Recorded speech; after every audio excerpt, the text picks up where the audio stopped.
Aloha everybody, this is Mike Kai. I want to welcome you to the program. Thank you so much for logging in to be an informed voter. Hey, listen, remember from the beginning of every program, we tell everybody make sure that you vote biblically and not politically or culturally or through any other lens as people of God. Today I've had the privilege and opportunity of interviewing a former lieutenant governor. His name is Duke Aiona. Duke and I had an opportunity to sit down right here in our offices to ask him key questions, 4 questions that all the candidates that have made themselves available to this recording and this program, and answer those questions to the best of their ability. Please enjoy, sit back and listen to my interview with the former Lieutenant Governor, Judge, the Honorable Duke Aiona.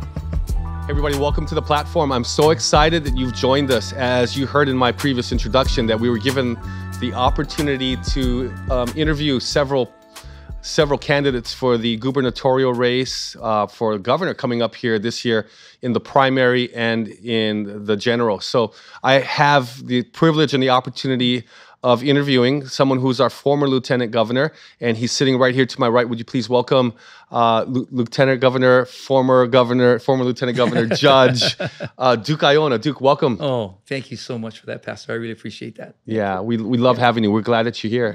So am I. Yeah, I mean, I really believe that Hawaii is on the precipice of something huge, something big. I know everything that we've been watching with the pandemic in the last 2.5 years, and from my perspective, just what some would call necessary, what I would call sometimes unnecessary over government reaches on mandates and everything like that. I think also it's a good opportunity for you to tell us, you were the lieutenant governor for 8 years? Yes. Under the Lingle administration? Correct.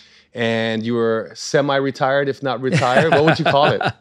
I guess you could say semi-retired. Semi-retired? Yeah, semi-retired, because you never really don't do any. People think of retirement as not doing anything. Yeah. But there's quite a bit of things that we do, but it's how can I put it? Very enjoyable. Yeah. Right? Very pleasing. And it's always a blessing. Whenever we can get up every morning and be with our family, do what we want to do, it's a blessing. So it's been a true blessing. Yeah. We served from 2002 to 2010, just to refresh everybody's memory. Yep. Ran for governor in 2010. Okay. People say, well, you weren't successful. You didn't get elected. I say, no, we're very successful. We just didn't get the result we wanted. Yeah. And then again, ran in 2014. And since 2014, been doing a bunch of different things. Yeah. Yep. Okay, so since 2014, here we got 8 years later. Correct. Okay. Why are you running? Good question. Interesting. Yes. Very good question. And, we filed our papers on the very last day. Okay.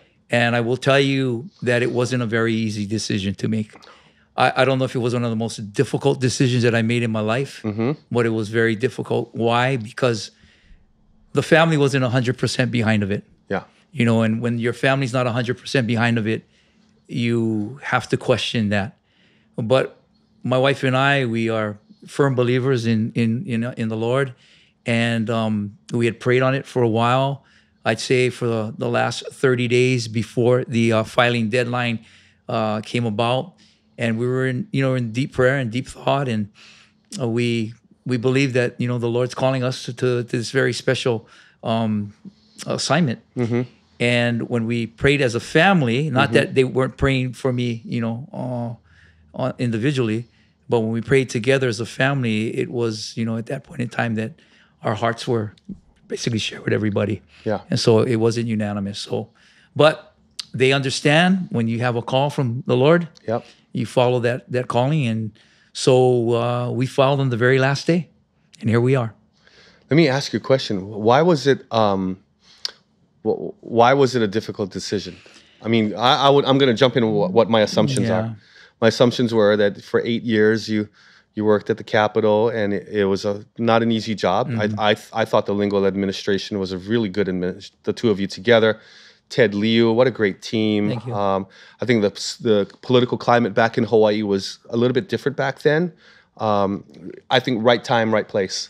And then not being able to win the last 2 times might have brought some discouragement, and maybe dad's not home enough, and look at, just the hardship that goes along with that. You're right about that, Pastor. Everything, all of that, all the above played into their I guess I wouldn't say, they're pushback on it, but Hesitance. yeah, and it's mainly because we have 8 grandchildren now. Yeah. And they go from ages 9 to newly born. Wow. And so, we've been so, how can I put it?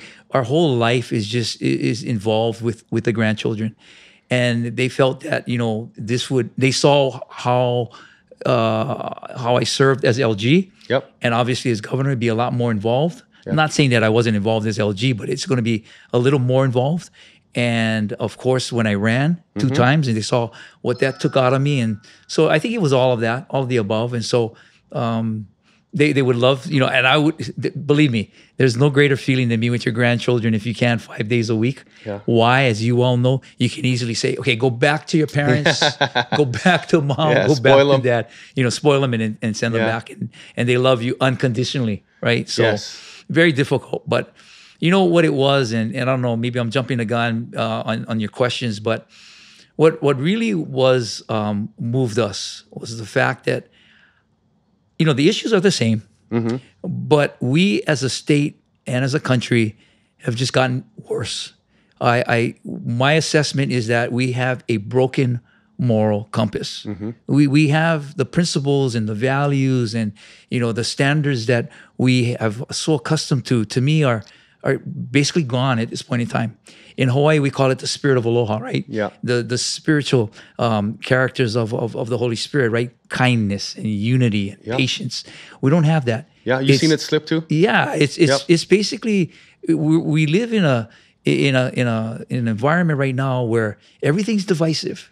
There's no civil discourse, right? Yeah. You're either for me or you're against me. And if I say something that offends you, or I should say that is not in line with what you think, then I'm vilified and I'm disparaged as a person. I'm called names. I'm this. I'm that. Anything but the fact that, hey, I have a different opinion from you. Yeah. And so the ability to agree to disagree is just not there anymore.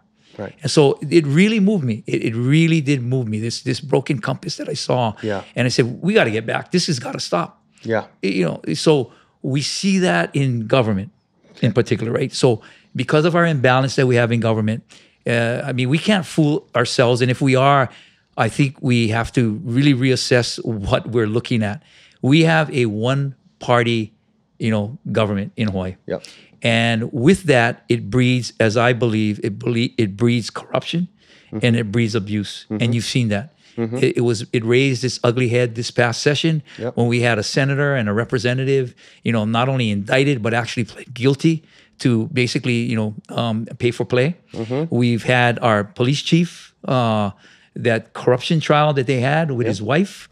We've had the mayor's office now under investigation. We have the prosecutor's office under investigation.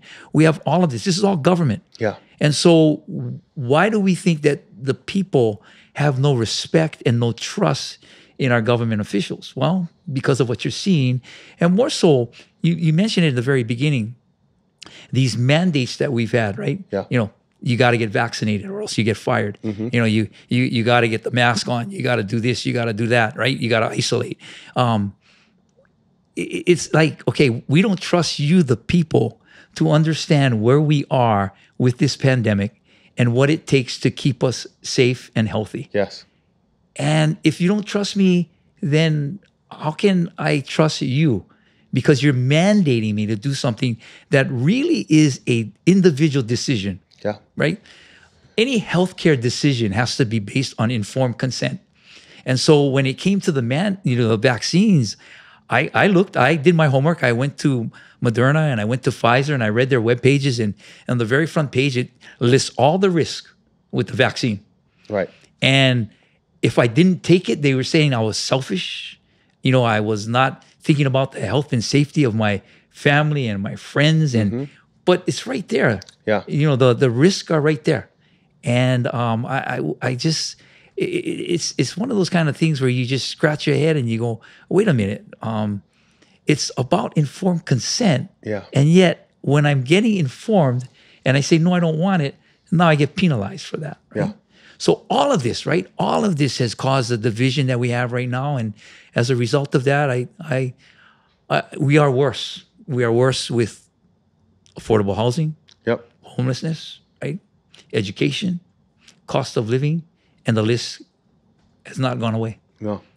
It's on and on. Has not So I gone- can see the reason why you decided it's time for you to run. Yeah. Yeah. Because I know it couldn't have been an easy decision. I mean, you worked there for 365 times 8. Correct. You worked down there Correct. at the state capitol, and to be able to come back into it and say, okay, I think I'm gonna give it a run. I'll give it the best shot that I have, and we applaud you for doing that, and we thank you for doing that as well. I'd love to go through a list of questions that Sure. I'm asking every single candidate. Sure. These same 4 questions. Okay. And so the first one that I have for you, Duke, is given your experience, what is it going to take to turn the state around? Leadership.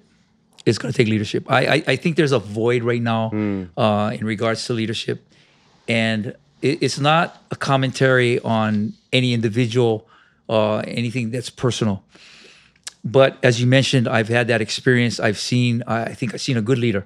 I worked with a good leader, and I know this.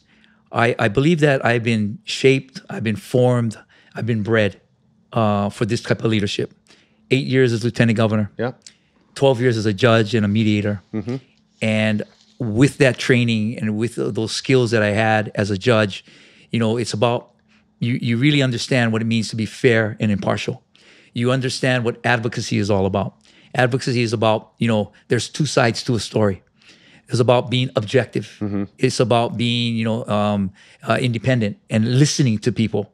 And so collaboration, right? Inclusiveness, facilitating discussion, and then ultimately coming up with a decision is all of the things that I've been bred to do, and I have the skills to do. And so it's going to take that kind of leadership, I really believe, Pastor, to get us back to where we need to be. Remember, I talked about that broken compass, that spirit of aloha. Very few people know that in our Hawaii Revised Statutes, Chapter 5-7.5, we have defined the spirit of aloha. And it really is a guide for our 3 branches of government, our legislative branch, our judiciary, and our executive branch, to live this spirit of aloha. And it defines the character values of them, right? Okay, yeah. And you take the letters of aloha, and it's all in there, right? Kindness and unity and patience and agreeability, and and it's just not there right now. And this is why we need to emphasize that and get back to it. The spirit of aloha is lost, and we need to bring it back. Right. Let me, if I can. Yeah.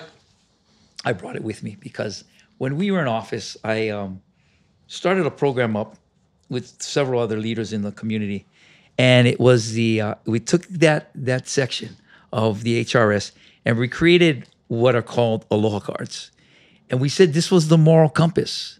And back then, I really believed that we it wasn't as strong as it could be, but this really did help. And basically, what it is, it's the side of aloha, living the side of aloha, and living on the side of misery. I'll give you an example. So, character value of aloha, and of course, what we try to do is have patience. So, if we're living on the side of patience, of aloha, we have patience. Yeah. The harvest is peace. If we're living on the side of misery and we don't have patience, we have impatience, the harvest is confusion. And this was the moral compass that we had out there. We need to bring this back. Yeah. We need to bring this back. And I believe that that's first and foremost as governor of the state of Hawaii. Can I see that real quick? Absolutely. Yeah. Absolutely. Yeah, I remember this. Yeah. This is awesome. This is incredible. Wow. Second question. I'll hold on to this and give it back to you. No. What is your perspective of handling the water crisis on Red Hill and the food crisis with having only 12 days of food on the island? And we just averted a strike, I believe, with the ILWU on the West Coast. And that's a good thing because that would have further delayed our food shipment and supply shipments. With all of these things going on with supply chain problems and the water problems that we have that have probably contaminated what they say, what was the percentage on this side of the island? 70%. 70% of our water supply on this side of the island, right? The west side, central to west. What's your perspective on handling that? Oh, very difficult question. Simply because it's one of those types of situations where jurisdiction matters. Okay. And in this case, with the radio, it is Federal? It's a federal jurisdiction problem that technically the Navy has a trump card. It's called national defense. Okay. And they didn't invoke that. I think rightly so, obviously. But it's also a money problem. To get it to where everybody wants it, which is basically, to defuel it, right? To take away the tanks and, get our aquifers back to speed. You're looking at about $6 to $10 billion. And not that we don't have that money. I mean, well, I'm sure we do. We're printing a lot of money lately. But it's a lot of money. Yeah. And obviously, how do you get money in the federal government? Through Congress. Yeah. And you see where Congress is. And Congress is at, they can't even agree on, what color the pencil is. So that's one big hurdle. The other thing from a state perspective is that I really, as governor, if I were elected governor, my ability to leverage that, I mean, I have some leverage. Obviously, I could leverage, negotiations with the military regarding some of the lands that they occupy, some of the other easements and privileges that they have in the state of Hawaii, for the expedition or for expediting the fixture of that problem. But you can only go so far with that, right? Yeah. Direct authority is not there. The Department of Health, I think, has been cast with some blame in this because of their oversight. They come back by saying, no, we did what we needed to do and within the parameters that we had. I'm not going to get into that because obviously that wasn't going to be the solution, because this happened over a period of time. And I think it's a lot of people or a lot of agencies are the problem, are the result, cause the result that we have right now. So the best thing we're doing right now is staying on top of it and keeping everybody's feet to the fire to get this fixed and remedied as quickly as we can. And that's probably the best thing we can do right now. Make it the priority that it needs to be, as opposed to how it was maybe in the past, which was, oh yeah, we're monitoring it, but at the same time, we're not really monitoring it, right? Take away the person of leadership, going back to the office. Does the office of the governor currently and in the future, if you become governor, does that office carry enough gravitas to move the needle for a better Hawaii, for water, while still having national security? I think it does. Okay. I think it does. And I think, again, you hit it right with the gravitas. Direct authority, no. There's no direct authority that I have. But yes, and the governor always has that, as you well know, right? I mean, this is why it's about leadership. This is why I go back to it's about leadership. Yeah. With the food, food. Man, that's been something that we've been talking about since when I was in office. Yeah. And one of the biggest problems we had back then was, we have a constitutional amendment regarding identifying important agricultural lands. And it's a constitutional mandate that the agencies never followed through on. And I'm not going to put blame on anybody for that, but I do know here we are today.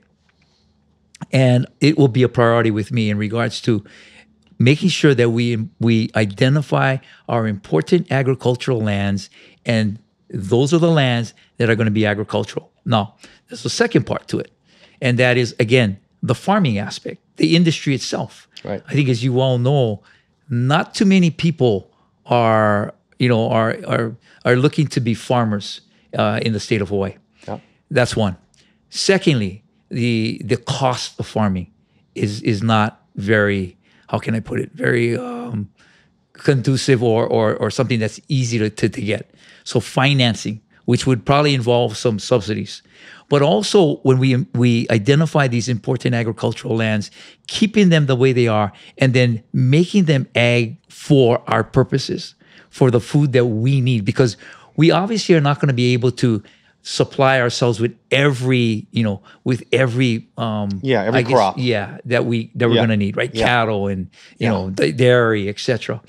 But I think what we have to do is start identifying which ones we can and work accordingly. And that takes it's about priority. It's about making it something that is going to be, continually supervised and monitored and not lost again like how it has been. Because our Department of Agriculture is one of those departments also. If you look at the funding, you look at that piece of pie, it really doesn't get a whole lot. Yeah. Now, there's problems within it. Don't get me wrong, okay? Yeah. We got problems. But this is where leadership's going to come in to play, and identifying the priorities that we need to have is going to make a difference. And experience as well. I like to add to that. A lot of people, if you look at history, Molokai was one of our bread baskets, mainly with I think the fish farms. But that's a staple, Yeah. and that's something that obviously, the Hawaiians lived off of kalo and and fish and and everything else, right? That was in the Ahupua'a. So why can't we do that again? Well, because that's just not the staple for everybody, also, right? Yeah. So. But you're right. So where do we got to identify where those lands, that's why I said, when we identify the important agricultural lands and where they are, we also then got to identify, okay, what crops are we going to be, or are we going to be promoting, or we should say farming in those areas? And then how much? And then what can they do? And then of course, and all of that, right? And then of course, it comes down to the farming. How many farmers do we really have out there that really want to do this? Because that's not something that I can tell you right now. There's a shortage of that. Yeah. There's a shortage of people who want to farm for that purpose, farm for food security and sustainability. Yeah, to provide for the rest of the state. Correct. Especially this island, because we have over 1 million people on this island. Yeah. So when you look at, you go back to the 1940s, 50s, all the way up to the 70s, all the sugarcane land that was on Maui, Kauai, pineapple Lanai. land, that is, that's all former ag land that was, I wonder how much of that could be rejuvenated to grow crops, to be able to feed the rest of Hawaii. Anyway, thank you for answering that question. The third question I have, and I'm asking this of every single candidate, is where do you stand on family values? Would you define your version of family values? That card is a part of what I define as family values right there. Pastor, I've been, sometimes I feel like I'm the lone wolf in the forest when it comes to family values. My experience as a family court judge in particular, really, I guess you could say, brought to light the issues we have with our families. The first case I had in family court as a judge, I was only 35. It was Child Protective Services, neglect and abuse. And I remember going into that courtroom, but prior to that, they gave me my caseload, and it was a stack this high, and it was a review day, and it basically was looking over what they call the safety plans for these families so that they could reconnect, right? Children are removed when they're abused or neglected, and they're in foster homes. And so you design a plan for them to go back into the home. And I'll never forget, and I told my wife, I went back home that night and I said, we're not really doing too bad. I kind of laughed about it, but I meant it in the sense that there's so many families out there that are having issues and problems. And from that point, I saw how we in family court, we were being reactive. We weren't being proactive. We needed to be much more proactive. So when I got elected, I said, it's about family strengthening. It's about getting out there and helping our families in any way they can. So one of the first initiatives I had was the Father Commission. Optimally, Pastor, from an optimal standpoint, a father and a mother to raise a child. That's optimal. Yeah, it's optimal. A lot of times you can't have that, right? Yeah, you can't have that. And I understand that, and I appreciate that. And so we do the best we can as a single parent, right?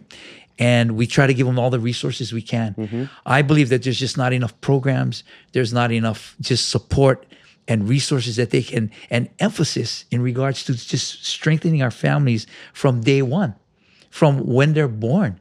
And, understanding that it's the family that shapes a child Right. from day Yeah. one.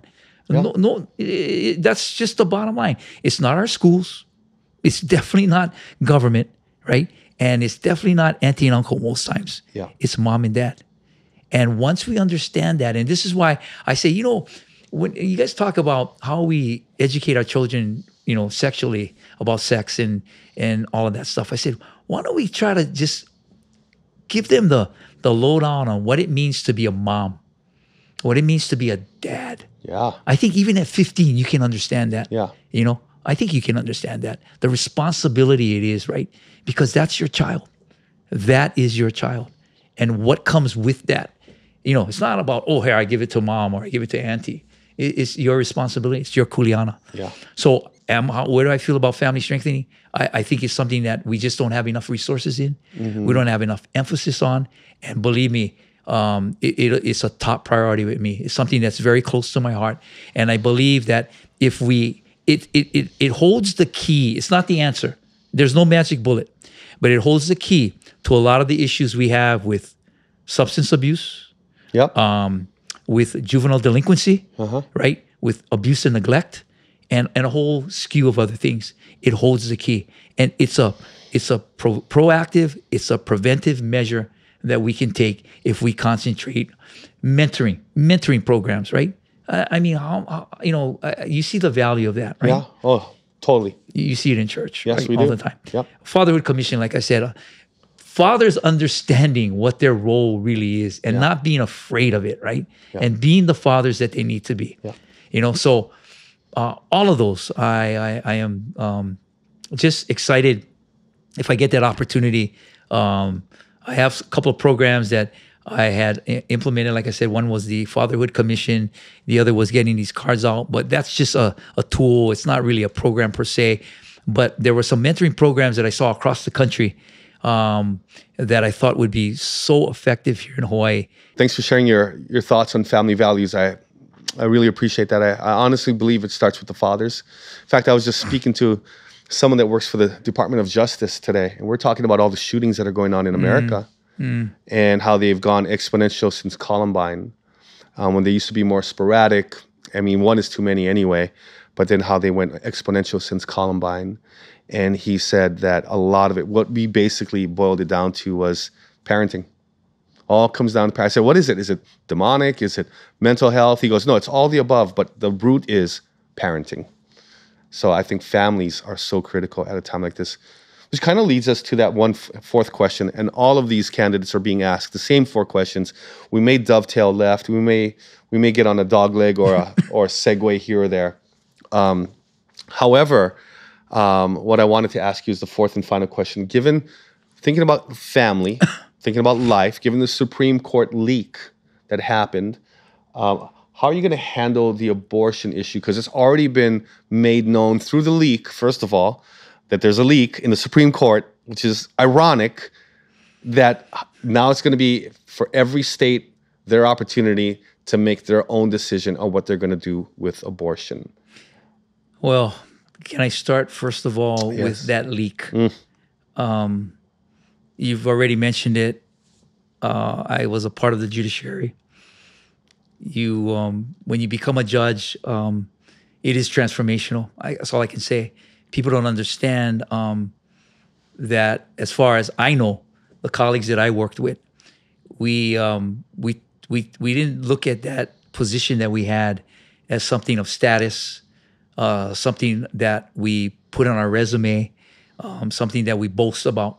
Yeah. It was really transformational in the sense that we stood for something. Mm-hmm. We stood for the third branch of government. Yeah. We were the institution where people came to see us for justice, and they looked at us for justice. And that meant a lot. And so what that meant was we didn't take our job lightly. And it was something that whenever we had a case in front of us, it wasn't fun and games. It wasn't about, teasing anyone or saying, well, this is too trivial for me to decide. Every case was important because for that person, the parties that were involved, it was all about justice. So you take that as my background and my backdrop. And when I heard about this leak, I was more than upset. I was devastated because Yeah. it made the third branch of government look like just a political hack. Like they do things willy nilly, and they're not serious in what they do. And I was kind of taken aback by the fact that I didn't believe that there was enough emphasis on that part of it. In other words, that there should have been a full-blown investigation. Yeah. Both sides, Republicans, Democrats, everybody. From what I recall, there wasn't much of a reaction No. about a leak. No, not at all. Just that it was about abortion. Exactly. Right. Not at all. R.V. Wade. Not at all. And that really got me upset. Now you continue and they talk about the decision, and the next thing you know, they start talking about the fact that abortion rights will be abolished. Right? Women will not have the right to have an abortion at all. That's what Roe v. Wade, and that's just not true. It is not true. So what did they do? We go back to what I said in the very beginning about living in a society that's divisive. That's exactly what I guess was the intent of leaking this, so we could cause more division, more hatred, just more vilifying in our society, and well, in America. Yeah. Because that's what it did. It now pitted, right? Those who believe in life and Right. those who believe in abortion. Again, not that they haven't been at each other, but now it just kind of intensified it, right? Yeah. And it made it like, okay, this is it. This is the final battle. And it wasn't a battle because it's not doing that. What it's doing is exactly what you said. It's putting the issue back where it started, which is back with the states. And that's what it's going to do. If it comes out the way it comes Yeah. out, okay? So- and I don't even know what that. I was so upset. How does that play itself out if it goes down to the state level? Like, Well, so, in Hawaii? yeah. So Senate and Congress, Senate and the House still have to vote all over again. and- So no. So our laws stand. Okay. It's not affected at all. Okay. Because it's a separate law. It's not a federal law. It's not based on the federal constitution. It's based on our constitution. So it stands. Nothing changes in Hawaii. Other states, as you can see right now, they are amending their laws. Some in anticipation of this coming out, some just because it was time to do whatever they did. So it all goes back again to your state legislature. So now, if we are going to make any changes to our laws in regards to abortion, it's going to be based on what the legislature decides. And I can tell you, and this is a fact, and I think it's not something that I'm disclosing for the very first time, nor am I trying to cause a divide in this state. But the way our legislature is made up of in regards to this one-party dominance, abortion is here to stay. It's here to stay. And it doesn't matter if you have a governor who is somebody who chooses life. It's not going to matter what my position is, because it all comes down to what the legislature wants to do. And so if they want to change it and make it even more expansive, in other words, expand it out to even after term, like California? yeah, they could do it. Unbelievable. They could do it. Wow. They could do it. Now, what happens though when you have, this is again the checks and balances that I say we need so desperately in this state, so things can be transparent and you can get a voice. I mean, we don't have a voice right now. When I say we, I'm talking about people who, let's say, who are pro-life. Yeah. They don't have a voice. It's being suppressed because the majority in the legislature, that's not their position. So you don't have a voice. But we get the checks and balances now. I will have that voice for you. That doesn't mean that I'm going to say that you're absolutely wrong and we gotta abolish abortion. Although something that I would not be opposed to. Yeah. But it gives people to listen to it, because I really believe, Pastor, that the needle is moving. When I say the needle is moving, I think you have more mothers and fathers. Don't forget the fathers. The fathers are a part of this also, that see I guess you could say the sanctity of life, and the value of life and how precious it is. And that abortion in many instances is done out of convenience. Yeah. It is done out of convenience. Yeah. And they went, God, we just went through 8 grandchildren. And to go through 8 different, children being born. Yeah. And just the the joy of that all. I mean, it moves me, and it moves my daughter-in-laws and my daughter and son-in-laws and my son and everybody, right? Aunties and uncles. It just moves you. And it's refreshed again because we have 4 children. So we saw that when we had our children. But I think the needle's moving on that. And so it's just a matter of getting that out and having the ability to let our voice be heard. So it's a lie when they say that abortion will be eliminated, because it will not be eliminated. Yeah. It goes back to the states, and then it's dependent upon your state legislatures. As to no governor in this country has the sole authority and power to change any law that is currently on the books in any state in regards to abortion. No governor. All they can do is maybe veto it if there's a law that comes down. Yeah. But all that means is that it's a veto. Yeah. It doesn't change anything. Wow. So that's where we stand with that. That's where I stand with that. I am a person who believes in life from the womb to the tomb. Yeah. And I will always be an advocate for it, but I'll be a respectful advocate for it. I will respect what people feel why an abortion is needed. Do I agree with it? Not at all. Because not only is that in line with my principles and my values, but it's also in line with my faith in God and what I believe is what He says about life. Thank you. Awesome. Last question then. Okay. What do you think distinguishes you from all the other candidates? I think we kind of brought that up, to a certain extent. You might want to accentuate them one more time, or a few of those. I think obviously my background, the fact that I've served for 8 years.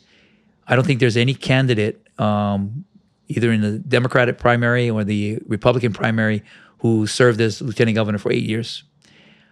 I'm very, very, very, very proud and honored and humbled to serve as a judge. I think that's something that not very many people have the opportunity to do or have done it. And obviously, in the field, nobody has done that.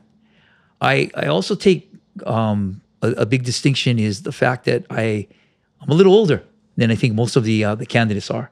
I got a little bit more life experience in regards to being a father, being a grandfather, having the ability to coach young people and working with different organizations in business and nonprofits and just various community organizations. So I have an array of I guess you could say experiences and which all come down again to that void that we have in leadership. And so bringing all those skills, that knowledge, that wisdom, that shape that I have, I think is a big advantage. And again, there's a time for a lot of things, right? There's a time to laugh. Yeah. There's a time to cry. And I believe that maybe the first 2 times I ran in 2010 and 2014, it just wasn't my time. But now it's my time. Yeah. So I want to bring trust. I want to bring respect, and I want to bring balance. Yeah. And I think that's what I have to offer. Duke Aiona, thank you so much for joining us. Thank you for your transparency, for putting your hand up to run. It's very, very important to the state of Hawaii. And good luck to you. God bless you. Pastor. I appreciate that, and God bless you too. Thanks for coming. Appreciate it. Well, there you have it, the former Lieutenant Governor sharing his heart and his experience with all of us on how he would handle everything in the state of Hawaii. Again, here is his information. And if you're looking forward to more information about the Honorable Duke Aiona, former Lieutenant Governor, website's at the bottom. Until then, take care. God bless. Everybody stay safe. Aloha.